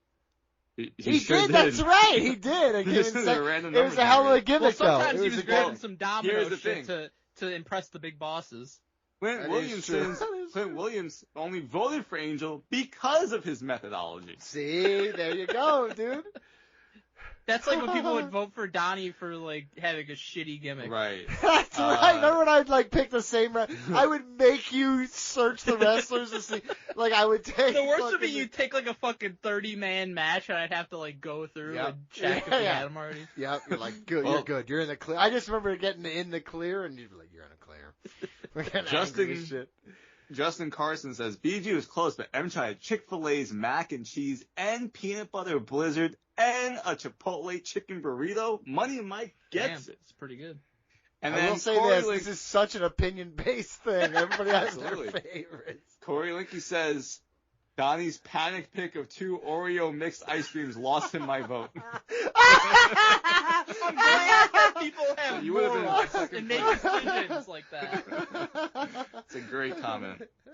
But we had another poll. This poll, sort of courtesy of Donnie, but then I made it better. Oh, okay. Which active wrestler would be the best to lead 100 people versus one gorilla? Okay. Oh, active wrestler. Active wrestler. wrestler. Okay. So, So not Brock Lesnar is not counting. Good question. No. Does Brock Lesnar count? he may be on the other. Which one? Okay, So well then this if one Brock, comment. I'm gonna go with other. if it's Other if did it was win, an yeah. if it was an active wrestler, I'd pick Braun Breaker. So Braun had 9% of the votes. I would pick Braun Um, Strowman. Drew He's McIntyre. not active. He got fired. He's active. He's wrestling in a gym in Lehigh Valley. There you go. Drew McIntyre had 9% of the votes. Jacob Fatu had 18% of the Oh, that's a votes. good one. Obafemi, 9%. That's a good one. Rhea Ripley, 9%. Roman Reigns, 9%. But the winner is other. Leave a comment below. So, let's read some comments. Jason Silva says, obviously Tiffany Stratton, with all that respect, I follow her to war.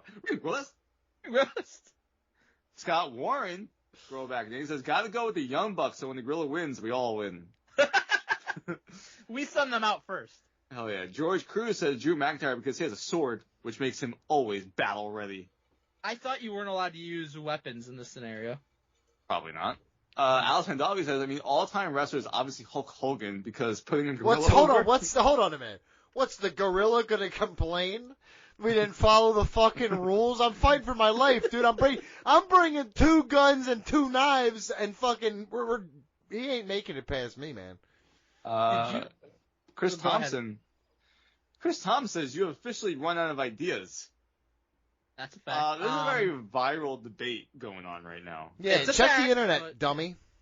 You mentioned Hulk Hogan. Did you guys see like the close-up of his face, like from the interview No. he was doing? No. Like he looks like fucking crazy, and somebody like did a quote to it, and they're like, "This looks like one of those close-ups in Ren and Stimpy. You know, like when they do like a super close-up on one of them, and their faces would be all fucked up, and they Yeah, like of snot course. coming out of their nose." Yeah, I'll try to find the picture Yeah, of him. please send it to me so I can insane. properly. I properly shut you down for fucking with an American There you go. hero. We have a few more comments. Clint Williams says the obvious answer is Brock Lesnar, but I understand it's active wrestlers. There are plenty of big meaty men here, but you also need someone with a little crazy. Braun, Samoa Joe, Obafemi are good options, but the best is easily Jacob Fatu. Vic and Kate Don Balajan says this is too easy. Claudio Castagnoli, insane strength, speed, flexibility combined with imagination and intellect. He matches up well when it comes to mat work and limb length power. But Alice Contreras says, I chose Oba because he is a specimen, but I should have chosen Donnie because he would have gone right up to the gorilla's face and almost slapped him. Almost slapped him. I would have almost shot on him in a suite in Philadelphia, dude. Holy shit. But You yeah. get that picture I sent?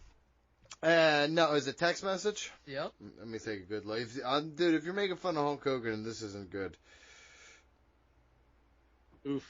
Wait a minute, he just looks old, dude.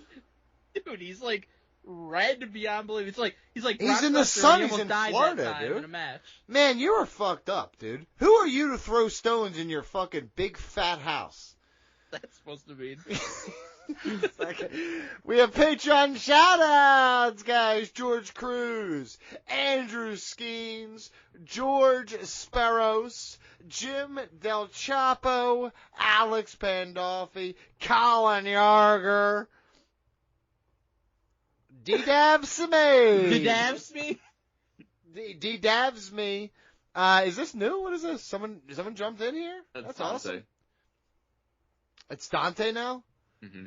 This one is Donnie Sucks. That's my favorite. So the boys at home realized they could change their name on there, and here we go with the obscene shit because we have to shout it out. God, we just made a mistake. Kevin the Real Deal Creel, Momo, Vic and Kate Dombalajian long in the front, and Vince Demois. Thank you, everybody. Yeah, thank you everybody. BJ, Thank talk you. about Patreon. Go to patreon.com/ringrusradio to hear the ad-free version of our podcast. Get early access to upcoming retros such as MLW Battle Riot 7. Ugh. You can also get early access. I don't know. to our- Actually, I'll take that oof back, and I'll say that it was better than the Royal Rumble soon. No, Definitely wasn't. You can also hear our top 10 list from Money in the Bank cash-ins, pay-per-views, and pay-per-view matches. Get our match draft about CM Punk, The Rock, and Bryan Danielson. Most importantly, right now, you can hear our Patreon bracket that we recorded today to determine the best wrestling finisher ever. Yeah, that's actually exciting. You guys wanted wrestling stuff? You got it. I want to do dumb shit like fast food, but you want wrestling, so I hope people you better enjoy it. show up. Sign up June 10th. That's going to be our next Patreon draft. We're going to do a draft, the current era wrestling fantasy draft. We're going to take from everyone on the current roster, current scene in wrestling. We're going to put it all on a card and make our super cards for everyone to go and vote on. Those we have not done in a long time. Very excited. Yeah, that'll be very fun. And when is That's that? You kind of said our June? bread and butter for That's us June for a while. 10th, 6 p.m. Eastern, over on Discord. That's I'm right. actually- We're now on Discord. Yeah. The and that's much easier for people. You don't have to have Skype anymore. You can just you listen. You got Discord on your phone. I know you do. Everyone does. So you can just join our Discord. Join our Discord page. And then Join you our join Discord. Our lobby. Come on the show. Come on the show. Have a good time. Shake 'em up. Shake 'em up. All right, let's move on. What? They're talking shit, they'll cut your dick, got bonus for Roman. Never satisfied with any result, blood vessels exploding. Watch every PLE, then claim they'll no longer pay. I just can't wait to hear what they have to say. Smart say, smart say, smart say, smart say, all those horrible things that come from keyboards. Smart say, smart say, smarts always say what they wanna say. Smart say, smart say, smart say, smart say, all those horrible things that come from keyboards. Smart say, smarts always say what they wanna say. Yeah. We definitely didn't forget Smarks at all five We of them. didn't. Ringer, didn't. fucking idiot. You're such an idiot. You suck. Smarks, What, dude, I'm legit concerned about your fucking brain. It's been bad for a long time. I will say this, between the fast and last night we were working on chokes, and I almost passed out a couple times. I might be flirting with disaster here. I might die. I'm not sure, but, if I do, keep the show I will not alive. wax poetic like I did about Sabu. The memories will be short. And He was the opposite of a trailblazer. He's a real dickhead. Glad he's gone. And He let's went talk back down the trail WWE. and fucking fucked it up. And we're after back. people blazed Psych, he's dead. Let's go on. Big thank you here, Smark, say darnest things, to Chris Jeter and Matt Bowers as the only people who supported me in this effort. Didn't find many, so we're going to do 5 real quick. Go ahead. Why do Lyra hair look like some fucker threw up in it? Nasty bitch hair. Holy shit. That was wild, dude. Some That shit- fucker threw up in it. That is wild, dude. BJ, read this and then explain it to me. George is gonna be so mad. Number 2. Yeah. Angle helping Dom made sense for a second reason. Remember when Angle had a luchador problem? He went to Dom, who gave him the name of someone who could help. This is talking about Chad Gable. This person thinks Chad Gable is Kurt Angle. It's Kurt Angle. Mhm. He does. I think he might be right too.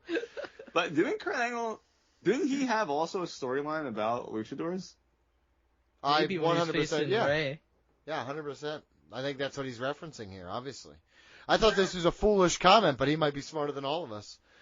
He's gonna be smarter than you. That was the worst PPV PLE live event in the last 20 years. Nothing happened. That was meaningful or useful to the storylines. Nope. Or useful. Nope. Useful. Nope. Nope. What is it? Used Useful. Useful. Useful to the storylines. Come on, man! Donnie's burner. We got it. Yeah. I like the come on man at the end. I do on, like man. that too. Come on, man. Come on, man. Hit him with that at the end. What is that? Is that fucking Shannon Sharp? Who did that? Yeah, that used to be on ESPN for sure. Yeah, I Come forget on, who it man. was. Yeah, I forget who it was. Oh yeah. I think it was on like NFL Countdown or something. Yeah, I said Shannon Sharp, so I might be racist, but I'm almost positive someone said, "Come on, man." Every Maybe it week was on Michael NFL. Irvin. So every week, come on, man, right? No, it might have been Chris Carter. Yeah, it might have been Chris Carter. Oh. Why do refs? Oh no, this is you. Sorry, I got excited. Why do refs suck at their job in every stupid match? Stop with this shit! Stop with By this the way, shit, dude. Why? Just the letter Y. Suck, S-U-K. There, T-H-E-R-E. I don't see the problem with that last one. Yeah, I know you don't. Number 5. What the heck, R-Tooth? You made Orton lose. Hey, you did. Yes! Gaped him. Gaped his butt, dude. Let's go. Let's go. R-Tooth. Loose, always a winner. Listen, very short smarks because you guys aren't stepping up. This is a you problem. So, ringrustradio@gmail.com. I even went on and signed at ringrustradio@yahoo.com just to make sure there was none other ones that slipped through. This motherfucker, nobody said nothing. And by the way, it's a shit show over there. I'm never going back there again. It's What people would you do spam. to it? People spam it. So it's like it's just you can spam email. People hate us. You How see often it do on, you go on there? on the ringrust at yahoo.com. Yeah. That's the first time I've had it said deleted from my okay. phone like months I was ago. gonna say maybe I'll just start spamming. Well, You he can fucked spam- it up. means nothing He in fucked it there. up, and he was making life miserable for me trying to find emails. No, listen, I gotta tell you the truth. It's someone who hates us sent the ringrustradio@yahoo.com email address to some spam bot, and it just kills us with it, right? So fuck that guy. But I think that guy is also now hate watching our YouTube videos because I went in and had like 9 views, right? And one of them already disliked it. Couldn't believe it. I was like, how the fuck is that possible? Like theoretically, They set a reminder. the only thing, they hit the bell. They hit Dislike the like. Ring Rust Radio. They get notifications. Like, new video. He's like, good. Need to thumbs down that motherfucker. Loser. ringrustradio@gmail.com. Send in your smart comments, please. Strangeness in the latest report. You gotta call Dirt Sheet Buster. Egregious lies anonymously sourced. You gotta call Dirt Sheet Buster. Scoop, scoop, scoop, scoop. No lies, no retraction. Scoop, scoop, scoop. Per a source that's interesting to know. Alright guys, it is time for the best segment of the week, the segment where myself, Mike Chiari, and my buddy Brandon Galvin bust them dirt sheets, and Donald Wood walks away and cries like the little bitch he is. That's right, it's Dirt Sheet Busters. BG, how you feeling? I'm so happy he's gone. I just truly hate him so much. I wish he'd retire from the show. Yeah. Just like I wish Meltzer and Sean Ross Sapp retired from what they do. Good point. It's especially bad on post WWE pay-per-view shows because Yeah. he makes up things to cry about. So annoying. When there's actual legitimate things to cry about, but he just makes up other ones. Makes no sense. But whatever. BG, we're going to start with Wrestling Observer Newsletter. They've been here many times over the years. Oh, yeah. WWE is giving Io Sky a big push. Per our eyes. Huh. You know what Do I'm you agree saying? with that? I do agree with this. Do you agree with the women's world champion who won at WrestleMania getting a big push? You know, now you mention it, Mike. This is bullshit. According to Dave Meltzer in the Wrestling Observer newsletter, a key decision maker has mentioned that Io Sky is seen as a breakaway star this year. It was noted that she has the energy and vocal style that made Asuka a strong promo without speaking English, along with an impressive work ethic. Although Io Sky does speak English. Can you repeat the beginning of that? Can you start over? Which part? Can you just start over? Yeah. According to Dave Meltzer in the Wrestling Observer newsletter, a key decision maker has mentioned that Io Sky, a key decision maker we don't know where, I assume WWE, has mentioned that Io Sky is seen as a breakaway star this year. For our eyes. I mean, yeah. It was noted that she has the energy and vocal style that made Asuka a strong promo without speaking English, along with an impressive work ethic. Now that I think about that, that seems racist. Yeah, that's why I should That repeat seems it. pretty What the racist. fuck? The energy and vocal style of an Asian woman. Thank you.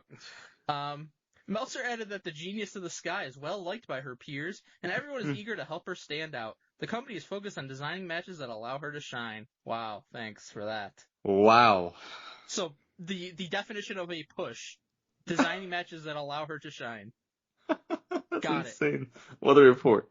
By the way, you could give her any match and she would shine. So Absolutely. like, She's one of the best in the world. Mean? I just don't get it. She won the championship in like fucking March. Huh? She won the championship in like March. Like, obviously she's on the Rhea push. Ripley, Yeah. one of your top stars, and then beats Rhea and Bianca, two of your top stars, at WrestleMania, and she's been a huge featured part of the show every week. Unbelievable. But we had to be told via a report, quote unquote, that, you know, getting pushed. WWE likes her. They like the cut of her jib. Glad to know it. Thanks. Thanks, Melts. Next one's from PW Insider. WWE? They like that Joe Hendry guy. Per our eyes, again. Yeah, I would think so. Joe Hendry's been a fixture on WWE NXT in recent weeks and even made a shock appearance at WrestleMania 41 to face Randy Orton. Such lofty appearances have led many to assume it's only a matter of time until Hendry joins WWE, with PW Insider stating it's pretty much considered a lock by many that Hendry will join WWE when his TNA deal expires at the end of 2025. Backstage, WWE management have been impressed with Hendry's showings in the company, with his performance in the Mania bout with Orton commended for how Hendry handled such a high-pressure situation with very short notice. Hendry is also said to have been given a lot of praise for how he's taken feedback and advice, and also for his creativity during recent WWE appearances. So, guy who's in TNA, who WWE has gone out of its way for like the past year to get on its shows. WWE likes him. They want to sign him. Yeah, I believe it, Mike. Do you think that's true? Yeah, I do think it's true. Me too. I don't know why it's here, Mike. It's here because I think that we could just watch the shows and know this to be true and not need a report on it. I agree. But I'm glad to know that people backstage in WWE like him. It's a nice dude. It's good to know. Speaking of, this is for Fightful Select. Kevin Knight is a really nice person. Oh, you know what? Good for him and everyone around him. Absolutely. According to Sean Ross Sapp during a recent Fightful Select Q&A, Kevin Knight is, and I quote, well liked backstage, and AEW is pleased to have secured his signature. They expected to have plenty of It says that? work. It says to secure his signature. Oh my god. Yeah, they like that he signed his signature. They expect to have plenty of competition when working to sign him, and we're very happy to land him, Sapp noted. Yeah. So, here's my thing, and I've said things like this before. If Kevin Knight was a fucking asshole backstage, give me that report. Yeah. If AEW was very unhappy to secure his signature, tell me that part. You don't have to tell me that the guy who they just signed like a month ago, they like that they signed him and everything's going great. We know. Good for everyone. Yep. Don't Good need reporting. So, like, what is this? Like, is AEW and good WWE PR. just like contacting dirt sheet writers and be like, "We like this guy. Can you report that?" Like, what? What's the point? I think he's just like, hey, you signed this guy Kevin Knight. What do you guys think? Yeah, he's a real nice guy. That's what he has to put out. Contact says he's a real nice guy. Well, I've got nothing else to report this week, so I might as well put this one out there. Great. That's from Wrestling Observer Newsletter. Some people in WWE have no-cut contracts. Hope you don't want to know who. I very much want to know who, because I doubt they have that, to be honest. Used to be Big Show. He had an ironclad contract. That's right. According to Dave Meltzer in the Wrestling Observer Newsletter, Triple H made the final decision on the recent WWE releases. It's not clear whether he was given a specific number of people to let go, a financial target to hit, or if the choices were entirely up to him. So nothing is clear and nothing is known. Got that. Thanks. Even then, Meltzer noted that the logic behind it is simple. When you add new talent to the main roster, you often have to release others, just like in sports. And we know Meltz is a huge sports fanatic and expert. He knows all about Chiefs quarterback Patrick Mahomes. So, Meltz knows what's going on there. He would have been a superstar sports reporter if it wasn't for wrestling. That's what Meltz has said before. WWE is nothing like a sports team. No, they don't have a salary cap. They don't like, have a limit on roster count. Like, that's so stupid to say. I mean, it's like any other business. It's like, I guess, like a episodic, series, and you have a cast. It's more like that than it is a sports team. Meltzer also noted that WWE is extremely profitable. No shit. Yeah, they can tell us that. In one recent quarter, the company had $194 million in expenses and made $188 million in profit, nearly a 50% margin. By the way, WWE puts out that information, so I don't know if Meltz is like pretending to like report that. They seems like it. Give out a quarterly earnings report. Despite that, WWE contracts allow the company to release talent at any time, while most wrestlers must stay until their contracts end. We added that a few wrestlers have no-cut deals right now, and said that this system can feel unfair. Wait. Who? And honestly, I would not say that system would feel unfair, because if you're a top star in wrestling or sports or entertainment, you get perks in your contract. There's 0% chance anyone has a no-cut contract. Probably not. If they do something that they fuck up, right, then they would be a turn to cut them. Yeah, maybe it's a situation where maybe some people can only be fired for cause, I guess. I don't know. You could have cause for anything. But that's just pure speculation, as Meltz is purely speculating. I just don't believe anyone has a no-cut contract. If Big Show had Chris Benoit literally killed his family. And then they cut him. No, they did not cut him. We don't know what happened to his contract after he offed himself and his family. This next one's from PW Insider. BG, how great was Cody Rhodes at Backlash? I mean, I'm sure you're going to tell me on my fantasy team that he has 0 points, so I'm assuming he didn't.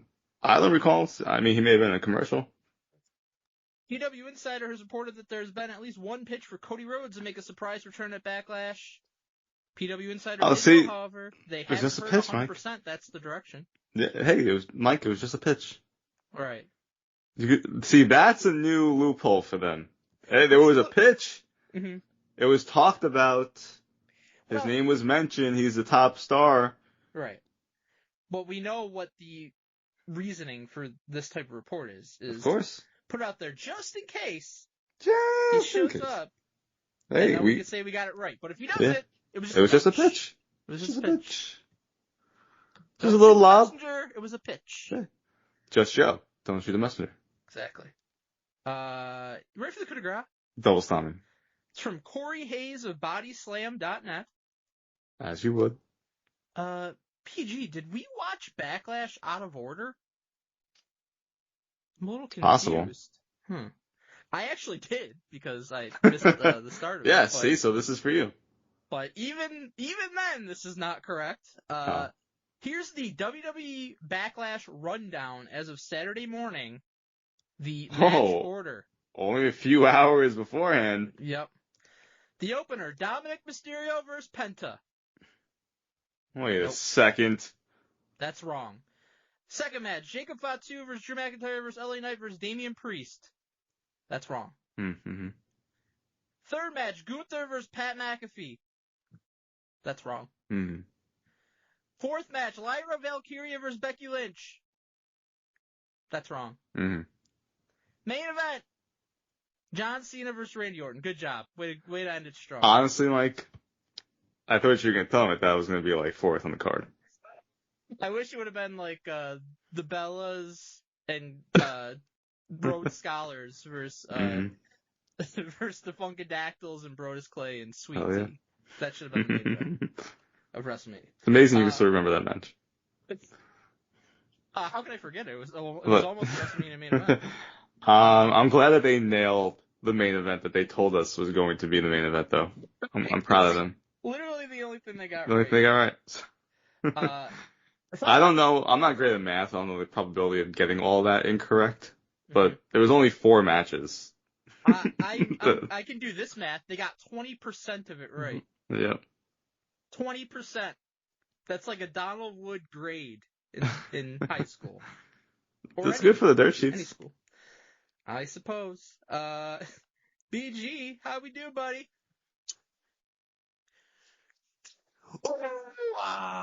Dirt sheets suck. All right, BG. As you know, we recently had the Season 40 Ring Rust Radio Fantasy WWE Draft. We are in the 40th year. It's crazy. Of Fantasy WWE, and this is our first update after a pay-per-view for the season. Okay, that's fun. Yes, it is. So here we go. In 9th place, last with -30. Skinner. Wow, tough go. But he just doesn't have it when it comes to Fantasy WWE. He lost it. He doesn't have it. I mean, never had it. I don't know. Maybe he did at one point. In 8th was 0, George Sparrows. So only 1 in negatives. Wow. Pretty good. In 7th with 10, Chris Jeter, the reigning champion. In 6th with 15, BG. It's a good score for me. That's pretty solid. That's positives by a decent amount. Oh, yeah. In 5th with 20, George Cruz. Oh, I'm behind George. Boo. Boo. And 4th with 30, Angel Mesa. Okay. Pretty good. He's driving up a lead. And third with 35, Donald Wood. Oh, I didn't hear your name yet. Mm-hmm. In 2nd with 40, Reggie Gill. And in 1st with 60, it's better. Come on, Amon. And wow. I'm going to say something really quick. I know maybe people would be expecting me to do a whole long nickname for I was going to say, is that because we're on a time crunch? No, it's not because we're on a time crunch. Although that could play into it because that's a very long nickname. We only have a certain amount of time to record this. Yep. Peeling back the curtain a little bit. The real reason is because I'm working off a totally different computer now. Everything's all fucked up. Skype is gone. We're using Teams to record. We got a whole new thing. My other computer couldn't handle it. I'm on a new computer. I don't have the past nickname on this computer. Here's what I'll do, though. Copy paste, bro. Here's what I've decided. If I can go the distance, if I can win the championship in the 40th season of Ring Rust Radio, Fantasy WWE, I am going to go and search for that nickname. I'm going to, by God, read that nickname to celebrate my victory. But, till then, I'm going to be modest, as I often am. Just kind of long for the ride. We'll see how it goes. But if you really like the nickname, root for me. If you really hate the nickname, root against me. And be invested in fantasy. You're going to say something different. Season 40. No. What, go kill yourself? I would never say something like that. No, never. Not that far. Not Ric Flair, BG. Woo! Yep. But, yeah, that is fantasy. And, BG, next, we're going to be closing out the show with emails, one of the best segments of the week. Hell Guys, yeah. Be part of the show. Send us an email every single week so you can get it right on the show. And if you go to patreon.com/ringrustradio, you can contribute to the email tier or higher. We have to read at least one of your emails every week and send that email to ringrustradio@gmail.com. I believe people hate Donald Wood and his lack of effort, so we only sent one email for this week. Oh, yeah. Yep. Fair. It's from Dan, the Beast Severn Marsh. Subject, Backlash. Hi, I have a feeling what Donald will say, and I'm probably going to agree. Total crap. Same old storyline shit. 4.0. Is that a 4.0 out of 10? That's a good, GPA. That is. 2.5 hours of my life I'll never get back. But as Damn. always, Triple R! Thanks, Congrats. Dan Marsh. Well, we gave our thoughts on the pay-per-view earlier. Yeah. But for me personally, I thought it was a good show. I certainly 2.5. We'll start with 2.5 hours. That's an important point to make. This is not 5 hours. We got a pay-per-view of 2.5 hours, and it didn't feel like it dragged on. Didn't feel like it went too long. I wish we could get more of that in WWE and in other companies. But I thought it was a solid show. There was not a bad match on the card. There was, I see a lot of people trying to suggest, like, oh, nothing really happened, nothing really got advanced. I mean, like, you set up a match for Cena in the main event. You set up a feud for Penta coming up. You set up another match between Becky and Lyra. I feel like you advanced a lot of things, actually. So I thought it was a solid show. Is it a fucking world beater and the greatest show ever? No, but I think for, like, a secondary pay-per-view, I was entertained, and it was a solid show. There you go. Ring roast. Ring roast?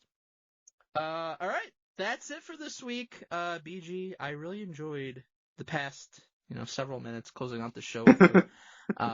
It was such a nice way to go out, to head into the week.